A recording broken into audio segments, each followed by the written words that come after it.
상속재산 분할에 관해서 협의가 성립되지 않거나 협의할 수 없는 경우에는 가정법원에 상속재산 분할을 청구해야지 막바로 공유물 분할을 청구할 수 없다.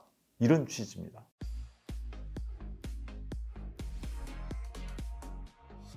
안녕하세요. 행복한 상속의 홍순기 변호사입니다. 이번 시간에는 지난 시간에 예고를 드린 대로 상속재산에 대해서 공유물 분할 청구를 할 수 있을까? 이게 대법원 2015년 8월 13일 판결인데요. 그 부분에 관해서 사안부터 소개를 해드리고 소송 경과, 그다음에 대법원의 판결 요지 그 순으로 말씀을 드리겠습니다.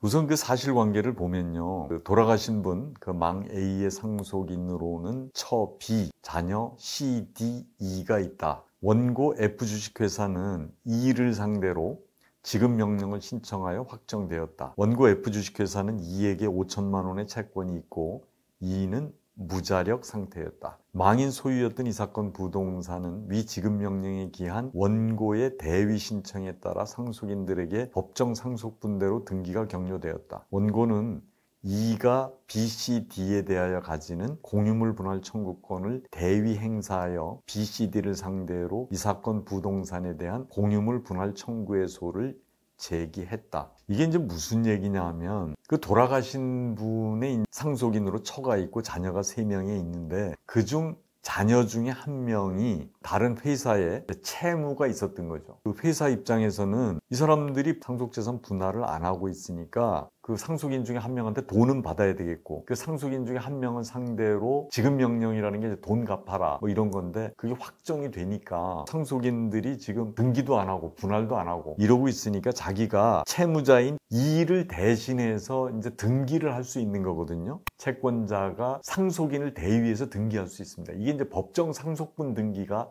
된다는 건데 이제 등기가 됐으니까 그때는 그 채무자인 E가 B, C, D를 상대로 해서 공유물 분할 청구권이라는 걸 갖고 있으니까 또 그거를 대신해서 공유물 분할 청구 소송을 제기했다. 이런 겁니다. 사실관계가. 1심은 이제 대구지방법원 상주지원이었고 그 다음에 항소심은 대구지방법원이었는데 원고의 청구를 다 받아들였습니다. 이 부동산을 공유물 분할해라 이렇게 해가지고 이제 경매에 붙여서 채무가 있는 E는 그 회사에 줘야 되는 거고 나머지 상속인들은 경매에서 나오는 대로 돈 받아라 이런 취지입니다. 이렇게 해서 이제 1심하고 항소심이 끝났는데 이게 이제 대법원으로 갔어요. 대법원으로 가서 완전히 뒤집힌 겁니다. 한번 제가 대법원 판결의 요지를 한번 읽어드리면 공동상속인은 상속재산 분할에 관하여 협의가 성립되지 아니하거나 협의할 수 없는 경우에 가정법원에 상속재산 분할을 청구할 수 있을 뿐이고 상속재산에 속하는 개별재산에 관하여 공유물 분할 청구를 할 수는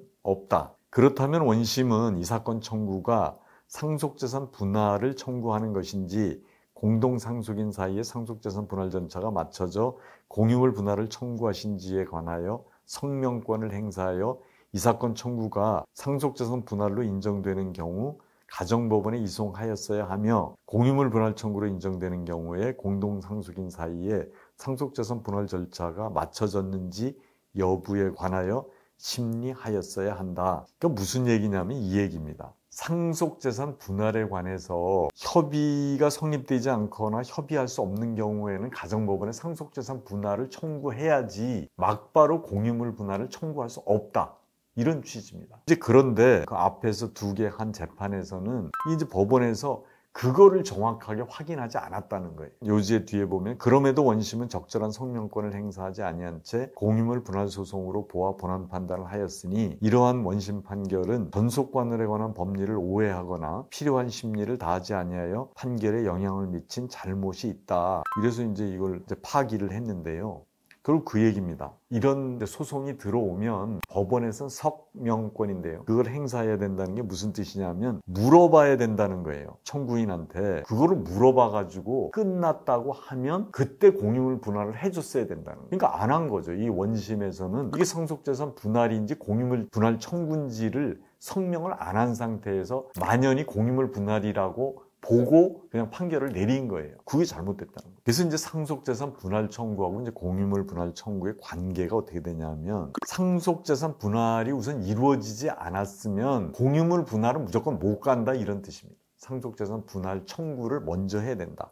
그래서 상속재산 분할 청구는 가정법원에서 해야 되고, 그리고 가정법원에서 상속분할 절차가 끝이 났거나 아니면 공동상속인들끼리 분할 절차가 맞춰진 다음에야 공유물 분할 청구를 할 수 있다, 이런 취지입니다. 또 하나가 이제 상속재산 분할이라는 게 가정법원에서 하는 비송 절차라고 하는 거는 가정법원의 직권이 큽니다. 뭐 후견적이고 합리적이고 이제 공평하게 어떻게 해주려고 법원에서 그런 노력을 할 수 있다는 거고, 이 변론주의라는 건 상대방이 주장하지 않으면 아예 이 반영도 하지 않고 증거가 없으면 인정도 안 하고, 이게 변론주의인데 상속재산 분할에는 그동안에 가정법원에서 직권으로 개입을 했었다, 이런 취지입니다.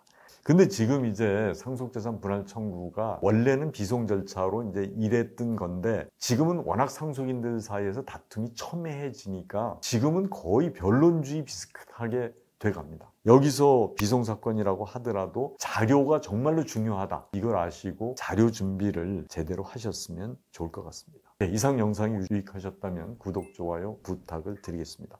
그리고 다음 시간에는 이게 지금 가분채권이라는 거하고 대상재산이라는 게 있는데, 이게 과연 상속재산 분할의 대상이 될 수 있냐, 이런 부분에 관해서 말씀을 드리겠습니다. 감사합니다.